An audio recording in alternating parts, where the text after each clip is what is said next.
कौन चीज कर तारू कि बग बग बर तारू केरा के गवद खानी रानी तूफान।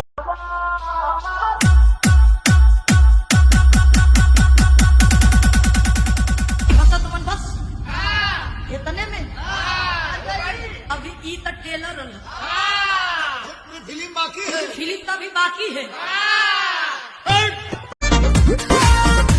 कौन चीज कर तारू कि बग बग बर तारू केरा के गवद खानी रानी तूफान।